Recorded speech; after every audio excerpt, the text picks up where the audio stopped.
This week, world football's governing body will decide who will host the 2018 and the 2022 World Cups. It all starts in earnest tomorrow in Zurich, with football celebrities and prime ministers and assorted royalty entering a final round of lobbying. England are vying against joint proposals from Spain and Portugal, Netherlands and Belgium to secure the 2018 tournament, and then there's the Russian bid. As Kami Nzeram has been finding out for this special report, Russian football is violent, racist, corrupt, and much of its creaking Soviet-built infrastructure remains. Yet it's the favourite to win FIFA's affections. Why? The World Cup final in miniature, the Moscow Derby. Football's newest frontier, and Russia is giving FIFA the hard sell. Why choose predictable old England when football's gospel could be sung by eager new disciples in what were once the Soviet heartlands? Russia clearly doesn't lack for any footballing passion, but is it really ready to host a World Cup? And if it does win the bid, what would it be like for the visiting fans? We support the World Cup bid 100%, 200%. We want to hold it. We want to receive guests and to show our footballing culture.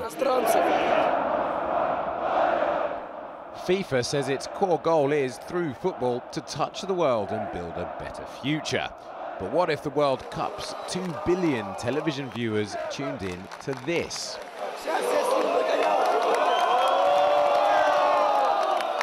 Russian football isn't for the faint-hearted. Flares and fireworks are in theory illegal. And then there's the habitual violence. We saw one group of fans chase down another 20 metres from the stadium gates.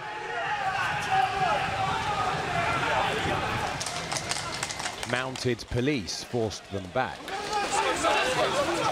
Mass brawls are organised by phone or text. Videos are posted on YouTube, but there are strict rules. No weapons, and locations are secret until the last minute. The authorities promise World Cup security will be tighter, for they have also to contend with the rise of the far right. One fan saw our camera and thrust out his neo-Nazi tattoo. His friend was wary and made him hide it. In the background, we heard monkey chants when black players touched the ball. And there's no mistaking this, unfurled over the summer to insult a black player who'd been sold to West Brom. The head of the Russian World Cup bid says it simply means he failed a test. English fans might read it a little differently. Moscow's ultras were happy for us to film them. They told us they're not violent, they simply entertain the crowd. But they admit they're racist. The Red-Blue fans movement is the radical right. We don't want people from the Caucasus and southern Africa to settle in Russia. We don't discipline them. That's what skinheads do. Skinheads kill them. Will black fans be targeted? Maybe. We can't answer for fans who are out of control. We can't answer for them. They could do anything.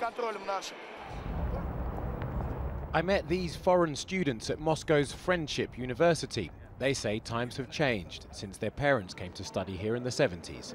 Then Africans were welcomed. Now they're warned to watch their backs when they leave campus. And going to watch football is out of the question. They try to assault us by saying, what do you think you are doing in Russia, you black niggas?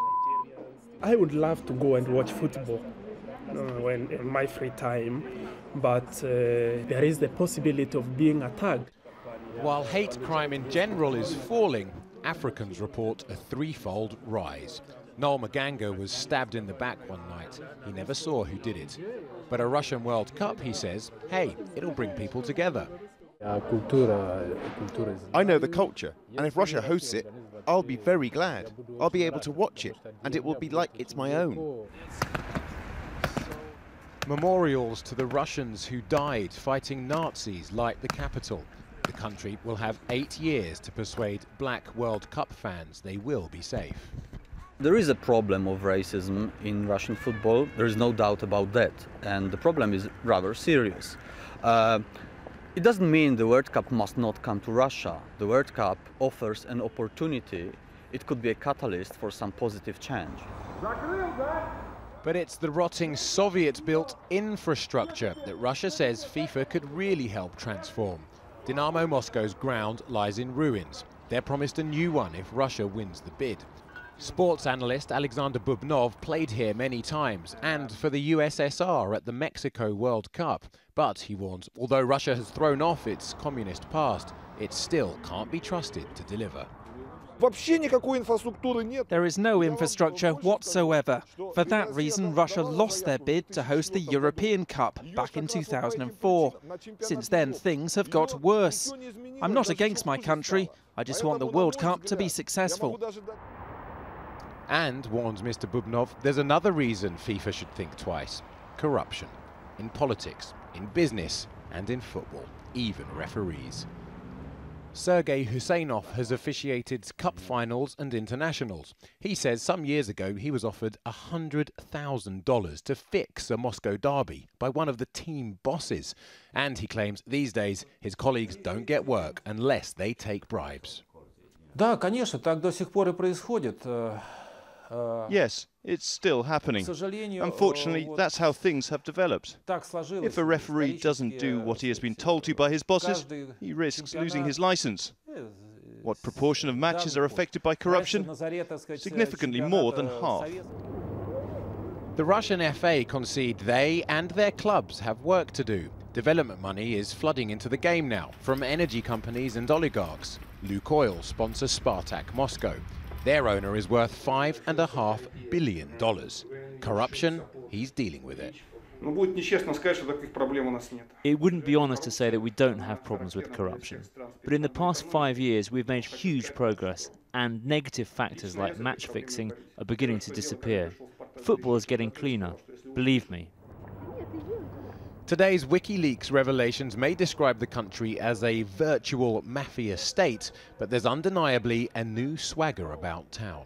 Red Square is now decorated with exclusive brands. On its way soon, the blingest thing in motorsports, Formula One. The Winter Olympics arrive in 2014. Next, perhaps the World Cup.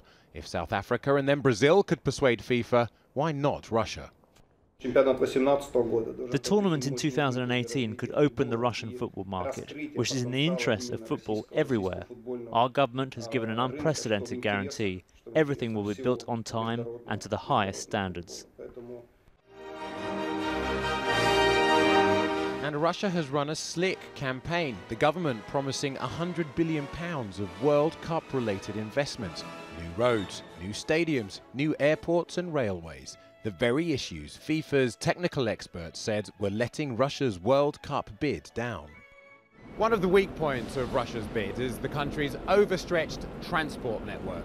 And fans will be told, don't rely on being able to fly around, you might have to get a train. Instead, I'm on this one for 10 hours. The journey to Saransk, Russia's smallest World Cup city, is comfortable but hardly speedy. Flights on the fleet of Cold War turboprops are few and far between. In the Soviet days, Moscow built prisons here, but it's enjoyed a recent facelift. Now they're building a new football stadium. Of course, they'll have to knock down houses, but the residents have been promised new ones. The World Cup, says Saransk, is their future. And they're sending the regional governor to FIFA HQ in Zurich this week to make sure they know just what it would mean for them and indeed their country. For FIFA, a victory for England is not a victory. But a victory for Russia is a victory for FIFA, because in England very little will change if the World Cup is held there. If Russia wins, FIFA wins, and the bookies make them favourites to beat both England and Spain. FIFA's stated goal to take football to every corner of the planet. Moscow is one thing, Saransk is another.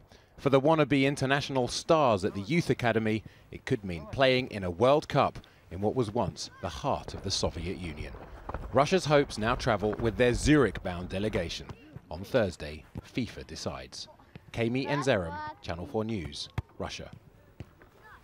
And there are reports tonight that 3 senior FIFA officials who'll vote on the 2018 and 2022 World Cup bids took bribes in the 1990s. The BBC's Panorama programme tonight claims Nicholas Leo's Isus Hayatu and Ricardo Teixeira took £64 million from a sports marketing firm which was awarded lucrative World Cup rights. None of the men has yet responded to the claims. And a reminder, Kemian Zerum will be reporting from Zurich on Thursday as the FIFA decisions on who will host the 2018 and 2022 World Cups are made.